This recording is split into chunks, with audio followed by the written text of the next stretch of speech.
Welcome to Emergence with Elira, where we explore the fusion of spirituality, psychology, energetics, and entrepreneurship.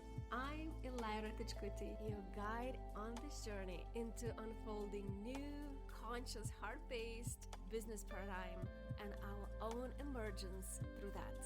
I want to talk about how to build meaningful, sustainable businesses that truly resonates with our essence, our integrity, capacity, soft power, and extrasensory, sensitive nature, while redefining success in today's world. So hello, my dears again. And my, I am hopping on very vulnerable topic today. Very personal about my mistakes and what I learned from them. And I'm sharing that publicly because I really want you not to do those mistakes, or maybe get inspired and maybe realize that you are stuck on a similar path and not to go in that painful direction. So I want to share several mistakes. I don't believe fully in mistakes. It was more detours, let's call it this way, that got me last year more away and disconnected from me and my business and my right path instead of contributing into it. Like decisions I made, investments I made, focus I practiced that actually was not the right thing to do. And in a way, I didn't lose anything because I gained a lot of wisdom. I healed a lot. I connected even deeper to myself and my resilience and my clarity. So it's never anything lost for sure. You just gather and heal and embody more information and alignment. Well, at least that's how I look into the path of failure. So today I will share just several mistakes that I see a lot actually in other people as well, in my clients a lot, and also in observing where people are and what's happening in the business world, on the internet, and so on. I had way more mistakes, or I love how someone said, mistake is only the take that you miss. So I love that explanation, definition. So I had more of them, but again, I'm picking just few that I feel may resonate to you and my kind of people that I care mostly to work with, to connect with, those gentle souls, sensitive, at the same time, very ambitious, and very unique and very creative. And saying that, it is also my personal journey, and we all have very individualized journey. It's also a very particular season I am in and level of growth of my business that I'm at. You may not be there, or you may be ahead or behind, in that level of growth. But I just wanted to share that. So take what resonates and leave the rest, right? Filter, be your own filtering, and it's my personal truth. And I'm sharing that also because I want to stay in the frequency of truth. I want to talk the truth for myself and also for others. So that's why I'm hopping. Oh, that was quite a long introduction to the talk. So let's dive in. So the first thing that I regret is that I hired and I invested in some business coaching, some marketing, some sales. And this is very contradictory and also very, maybe quite confronting thing to say. But I hired marketing support twice in, 6-7 years that I am working. And both times I regret deeply, and it got me not only where I needed or wanted, it got me in a completely opposite direction. And I am not saying that it is wrong to hire like strategists, business consultants, or marketing specialists. I'm just inviting to have a conversation and reflect if doing so is not bringing you too much to what their truth is, what worked for them, which is also based on the past already. And the danger because of that you may build business and marketing and business strategy that is actually more disconnected from you and your heart and your capacity and your readiness and what works for you, versus the benefit of it. And hear me out, there's a deep reason and logic and insight behind it. So the first thing that happened, in a nutshell, it actually disconnected me more from me than actually it connected to me. And though there was all what they were saying, all what I needed, it was very promoted, like very individualized, very human design based, very like tailored to you. But embodiment of it was not there. It still was a lot of templates. And this is what I see a lot. There are a lot of templates. I met very rarely a level of embodiment I needed, but it can be just my experience as well. I was sitting and contemplating. My personal life was flourishing. I literally have this magical, beautiful, amazing dream life. Sorry, I had to stop recording because my cat just crumbled on the keyboard and started to cuddle me, like confirming my wonderful life. It's like, yeah, you're right. We love it. And there is so much ease and actually so much effortless manifestation and such a fast manifestation. So I was looking in my personal life and I thought, what am I doing in a personal life that actually works and flows and it feels so easeful and aligned and joyful that I'm not doing in the business world? Why it's not flowing the same way, with the same satisfaction in my work, in my business? And then I realized in my personal life, I just literally embraced being my own person, like my own version, and crafting the life that actually feels good to me. I don't see a lot of role models around the way I would like to live, and I'm not looking for them. It's kind of, I'm just literally staring and crafting the life that feels like, ooh, that's me. I'm not distracted externally. I'm not looking for validation. I'm not looking for confirmation or even inspiration. Sometimes I do look for inspiration, but that's it. But I don't find it much. I'm just more inspired about life itself, about my experiences, little things often. And that's kind of propelling me. And I'm so grateful. Like every day I have this squeaky joy.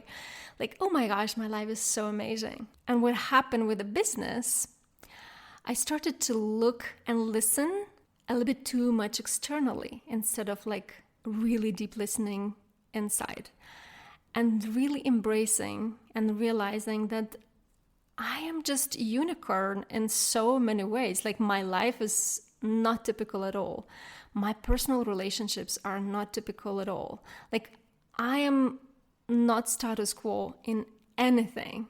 So why do I try to listen and be supported and guided and consulted by traditional collective like trends and consultancy and business world while I'm a unicorn in business as well? Like I just had to embrace that nobody has templates for me, and more I try to fit in those templates, more I suffer because I kind of sabotage myself and I cut the flow where it actually needs to go effortlessly, with joy, without agenda in a way. And I talk about this template thing because when you think about business consultancy a lot, I'm not saying it all, but still like collective average, what I encountered, what I explored is a lot about templates. Templates, models, strategies that still is a lot of old world. Templates you were never meant to fit in. And you just feel horrible, you start to doubt yourself, you start to think what's wrong with you, you start to lose your natural juice and creative flow and your own way. And when I look back in my most profound programs and business models that I structured or I birthed, it was always from very deep listening and zero distraction from outside. Only thing that I'm investing now and looking for and allowing to be supported is something that works with energetics, that helps me to connect more with myself and teaches me to listen myself and embrace my authenticity. Because when you tapped and tune in, you know the strategies, you know the pathway, and you know when is the right time to hire strategy support. But I'm talking about when you're outsourcing something, you should be sourcing yourself. like you avoiding to look at, and you hiring like business consultants or strategies and marketing support, while you should be tuning into, tapping into, and sourcing that part of yourself. And they're probably doing that. And I did that because I was unconscious. I didn't have a skill. I didn't know how. But what I'm doing now, I rather experiment while doing and tapping into my intuition and building skills and experimenting by doing what works, what's not, what feels good, what's not, instead of kind of listening what I've been told to. And last reason there, it's energetics, because a lot of still this kind of work is rooted in consumerism, into some kind of energetics of I'm doing this to get something out of you. And what I am learning, it's not how my authentic marketing works. The moment I drop the agenda, yes, I'm here to share my work. I'm very excited to share. But there's energetics. Like I come from the place of creation and sharing as creator instead of consumer. Because if there's an energetic of like certain agenda, certain expectation, something, I want something from you, you drop into that very different kind of frequency that nobody likes. We feel that on a very deep level. And this is where I feel still a lot of strategy and marketing is based on. Okay, and there's one more reason about this. Where we're moving with new business paradigm, we're moving towards individuality. So all these templates, again, I'm talking them templates like how-to guides or all these strategy suggestions.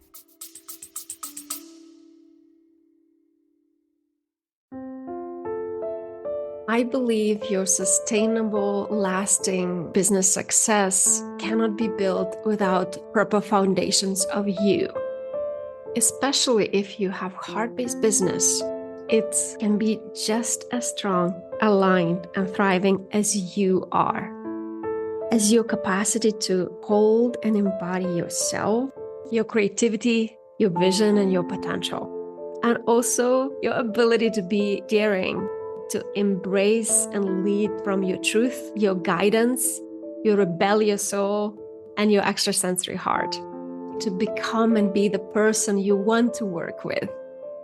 I created the space, the Temple Path. It's probably one of the most non-conventional business-focused spaces based on personal growth, increased capacity, and nervous system care. Is for sensitive and ambitious, soulful entrepreneurs to access, embody, hold, and express more of you, genuine you in the world and your work. So you can be very sensitive, very rebellious, and so thriving in your own authentic way.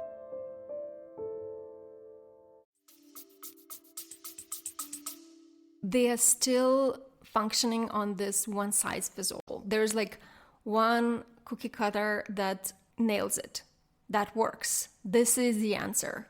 But this paradigm is dying. And what's emerging is more individuality, more and more different business models, more and more authentic ways of, million ways of selling, million ways of marketing. So we're going away from that and we're going towards that diversity. So you can get inspired of those strategies or like how the world is changing, what works for other people. You can get really inspired by different business models, which this part I probably will continue doing because that helps me to look deeper into myself, like what's possible and how I can shift and tailor more around me. But if you hiring that support from the place I don't know and they do, this is the wrong energetic to enter again. Because what they figured out that works for them may not work for you at all. It may be the most perfect strategy, but it will not be your kind of strategy. Or your nervous system or your level of growth is not ready for that yet. Or not at all. It just doesn't fit you, your energetics, and your way of being and relating. It's not what works for you. And believe me, I went a long path to come to this conclusion. And yes, maybe you don't know, but it's more figuring it out through yourself than delegating this that someone will solve it for you. It's, again, very different energetics. It's about learning and building the skill that you don't know, but without fully disowning and delegating and giving power away for someone else to solve it for you. Someone else who knows better than you. Nobody ever knows better than you. Things that are you. So what I started to look instead, I started to look into me. How do I buy? How do I go through the process of buying? What works for me and what doesn't? Because when I look into that, probably my people are buying the same way. And then I did experiment. I asked a few people, how do you buy? And funnily enough, they were buying the same way. So for example, I never buy from DMs. And DMs, I mean direct messaging, like to your email or to your messenger or any way where to contact you. Very rarely I got the message that it touched my heart, that people really did their due diligence, that looked into my work, and they genuinely were inspired and wanted to connect. Like, I can count those cases that I responded like maybe in one hand fingers. Most of them are very cold, aggressive, very abusive, in my opinion, and crossing my boundaries, and invasive kind of sell without attunement, without even checking, without consent. 99% of the time, I feel very violated by these messages, by this kind of direct marketing, cold marketing. I never buy from approaching directly. You know, for me, I need slow, gentle process. For me, it's also a lot about person and the embodiment and like the personality, the energetics they have, they hold. This is what usually I sign up. And then I really deeply want to know their point of view, what they discovered, instead of, that template, the strategy, or what is the program about. I look what they embodied that I didn't embody yet. So that's my filter now. And I'm very intuitive, and I don't buy on this emotional pressure. I don't buy on the urgency. I love to have like a lot of spaciousness and let it be my own timing to join. And that's how I started to structure my own business and my own sales process. I start to give a lot of spaciousness, a lot of touch points. I start to share much, much more so people hear and see my point of view. They know my journey. I start to share much personal journeys like this, like what I went through, what worked, what not. And I structure all my business model and programs with the way of I'm here, I'm sharing my work, what inspires me, what I care about. And I'm here to be there for you to make empowered decision. Like I'm not going to pressure you. I'm not going to sell you anything. I'm going to share what I care about. And I even open up much more now accessibility to have conversations with me if you need more information. So for me, it became like most important part is like, so you are empowered in this process. So you make empowered decision.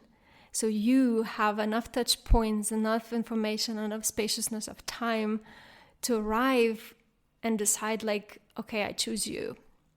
That's for me building intimacy, building trust. And my people are also very sensitive, the same as me, and they're very intuitive. So that's how I started to build my sales process. So again, I moved away from looking answers outside myself, and I started to look into answers, including the marketing and business models, inside out. And I started to build my business also, not only the way I buy, but also like around my energy, what works for me, like my cycles, honoring all parts of me, honoring my energy, honoring my lifestyle, honoring what I care about, what I value about, honoring what feels good to me. Simply that. Like I'm tuning into my body, and I was like, ooh, this is contraction. And my body communicates what feels good and not. Usually, at least for me, in my design, path of least resistance is always the answer. Okay, that was a long elaboration, but I wanted to share that because I notice a lot of my people are going and buying these business consultancy. And again, there's nothing wrong, but you have to be very careful. And you really have to check in what place you're stepping into that, and is it really the most right thing to do? Because to be honest, and in my experience and in my opinion, the new business paradigm are going to be laid out by people like us, who through our own becoming, we will set new examples, new rules, if you attune into your own individuality. Mistake number 2. When you start to go and listen the business world, how things are done, other people's successes, of other people's pathways too much, that may inspire you a lot. And it's good to have a pulse, what's going on, how people are doing things, the depth of the thoughts, and so on. But you have to be careful, especially if you're a sensitive person like me, not to fall into that comparisitis, comparison yourself with others and how they're so good and so far. All kind of suggestions of what success is, what that means, how you should be a certain way, like all kind of standards and expectations set by the business world. And business world is very busy and very loud at the moment. There's a lot of distraction, a lot of this authority voice as well. Like, I know it all, I figured it out, like this is kind of way. And that can distract you more than help you sometimes, especially if you are not fully anchored into that business identity, your way identity, your way of business, like maturity of it. This can really kick you out of your center, and you can start to feel inferior. You can start to feel all kind of imposter, all kind of doubts and unworthiness because you're not there, and there's these standards that you're supposed to uphold. All those suggestions and images that programs your psyche to be a certain way. This is probably one of the biggest woundings that I worked with a lot of sensitive people that came into my world, like really shattering this huge programming of the business world. All these suggestions, all these definitions of success that maybe is not your definition of success. And to be honest, a lot of stereotypes in the business, like the common voice of it, is like impossible standards. You don't have to do it all. You don't have to have it all to be fulfilled in your business, to do meaningful work. Look, I don't have massive followers. I'm not sure I want to go that direction. I tried this year like to come out a bit more. I got viral on Facebook and I got extremely overwhelmed, and then I got approached by all kind of energies I didn't want to be approached. I got like really, really frustrated about this aggressive marketing, and it just takes my energy and my time away from quality of my work, from energy where I want to focus. But you have to tune into what you desire, what is your longing, what do you prefer. Maybe big following and big visibility is what is right for you, where you thrive and you are just more of you. So it's very, very individual. There's no right or wrong. I just want to bring more perspective outside this one image, what is to be successful, where we have to hold a lot of people, we have to have big visibility, we have to be a millionaires. You know that one image that we are kind of pumped a lot if you are like tuned in, tapped in into some business world or internet and influencers. Like there's image of certain way of what success is. You know, you're with computer in Bali and you are rich and you're not working a lot and you have a lot of money. It's like, I always preferred boutique kind of hotels instead of like chain hotels. And the same goes with coaches that I choose. I like this personalized boutique, very attentive approach instead of, you know, these super famous people where you're just almost like a number in this massive audience. But that was my preference. And I just sharing that on purpose to show you that it doesn't have to be this stereotype that we all were conditioned to. And you need to really create a space and silence to listen to yourself and your inner heart whispers and intuition whispers, to know those things, to know yourself deeply, so you don't fall in or out of yourself to fit in the societal business structure and culture. And mistake number 3, focusing too much and too long on healing my money patterns. It's funny, I never thought I would say that, but actually it got me away from my heart and my purpose and my direction instead of closer to my prosperity. So there is a time when we need to heal those ancestral patterns, our parents' patterns related to money that we inherited, get conscious about it and to set our own rules.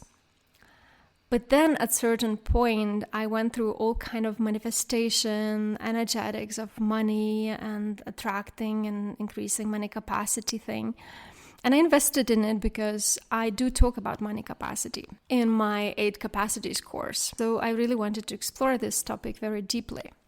But what happened is when I start to do all these meditations, all these energetic alignments for a certain amount of money per month, yes, sometimes they can open some blocks or, some kind of nervous system preparation to receive that. But more often than less, it was never a money issue. In my case and heart-based sensitive people case, what I noticed, it was never about the money. It was more disconnection from the heart, disconnection from what you really deeply care about. Money is just amplify what already is. And often when we, and myself and my clients, when we start to look into money issues, it's never about really money issues. In my case, with heart-based, sensitive, creative people, it's often like they shut down the heart. They shut down their radiance, and for often very valid reasons. And they shut down, sometimes not even noticing that, like not on purpose, but because they go through life and their sensitive soul gets so sometimes like harshed. They just jump out, they protect themselves this way because their heart is almost like the identity, the frequency, the visibility, the answer. Because if you're not open with your heart, people cannot see you, you're not magnetic, you're not attractive. Like this is your superpower. And the moment I started to look into how do I soften my heart? What do I really care about? What do I want to service? What do I want to create in this world? What do I want to support? Like, what is my vision? Like, what is that? Like, I can cry how deeply I care about this. When I focus on how can I support my clients, like in best of my capacity? Like, how can I become the best coach ever to me, and to what's possible? This is where things start to shift. This is where people start to trust me. This is where people start to stay with me for a long time because there's like this deep care. But also when I start to focus on my vision, suddenly I move away from that. Oh, I'm not good enough. Something is wrong with me. Money is not there. And I just start the energy moving towards the direction of, oh, but I really, really care about this. Let's do something about that. So it's often not about money. Money becomes a byproduct of that. Like money matches that energy. So it's not fixing the money, it's fixing your heart connection. And money has this thing, like when there's a lack, we get this super triggered in survival mode, but also like super distortedly obsessed about what we don't have. And that kind of distorts totality of you.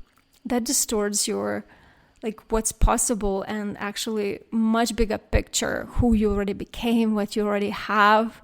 You almost don't have capacity to see little things and enjoy little things and what abundance really is.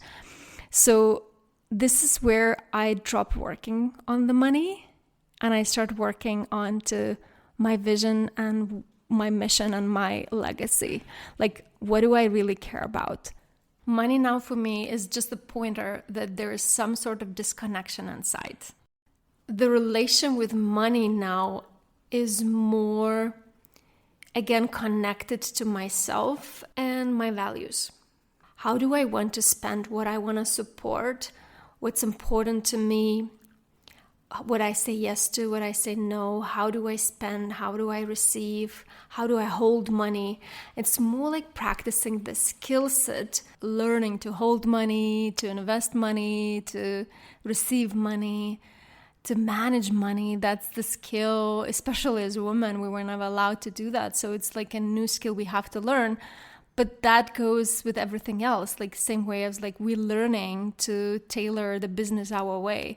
We're learning new skills we never had before. So it's just a part of learning instead of what's wrong with me, I need to fix it, like even more disconnected. Like if you stay that route and that spiral, I don't know if you notice, it often leads to even more disconnection and more distortion and more like desperation. Money also is just a pointer where you leakage your power.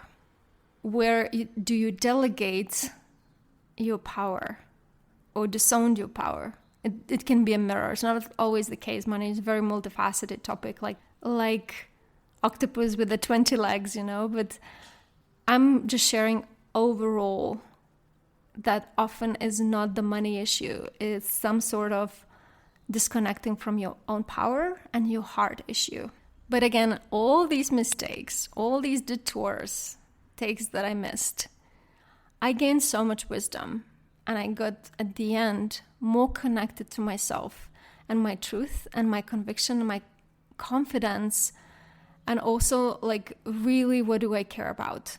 Really my path, but also the way I build my work, which goes deeper and deeper every year actually. And this is where when I heal myself in this way, when I get this wisdom and awareness, I know I'm helping to heal and gain this awareness and wisdom and clarity for my clients too. So for me, everything is an investment at the end. Sometimes you get what you want, sometimes you get what you needed. But all those explorations also enabled me to birth the Rise voice, my most profound mastermind kind of immersion, but very authentic in its own way. 6 to 12 months container about self-leadership and personal power. These are the topics where we fine-tune all those corners, all those versions. Where do you lose and leakage your power? And where do you lose your authenticity? And how to reclaim that, embody that, and create from that heart-connected, unique expansion. We go really profound topics that usually sabotaging you, like self-critic, where do you abandon yourself, how you do it, how to hold power, how to lead yourself, how to take responsibility as an adult and not play like a child, and step out of your victimhood, your emotional intelligence, your social nervous system, and fear of failure, fear of success, how to claim your desires instead of entertaining your fear. A lot of deep, deep topics, and they're not superficial layer. And from everything I did, this goes and hits the core, probably the deepest. It's like acceleration portal, where we look into all misalignments. But because what I noticed, we are so used to being a victimhood and oppressed, that it's actually very scary to really embrace your authenticity, your uniqueness, and the personal power you actually have, like just normally you are. And currently I'm enrolling in this program. We start end of June, but there are some additional payment plans till the end of May. And I will share the link to this program in the description. So I hope you can see that. If not, just reach out to me and I'll share the link. If you are curious about it, just reach out to me and we have a conversation.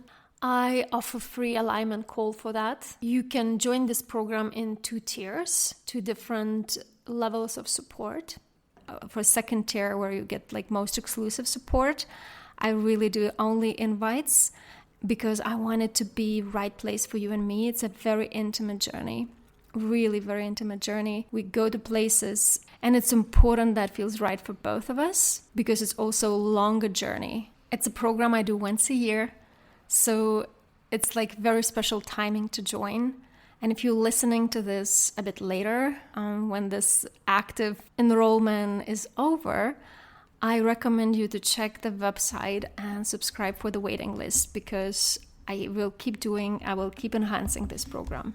Because honestly, when I tap into collectively in these times, I think this is the most important work we should do and invest in. It will be increasingly more important because the level of distraction, the level of suggestion, the level of control, the level of noise and parasitic energy will increase. And doing this work not only helps you to avoid all this noise that delays you from living and creating the most empowered, the most juicy, the most happy, aligned, and peaceful life. And now give yourself a moment and feel your body. Close your eyes and let this information, this episode, go through your body, anchor in your body.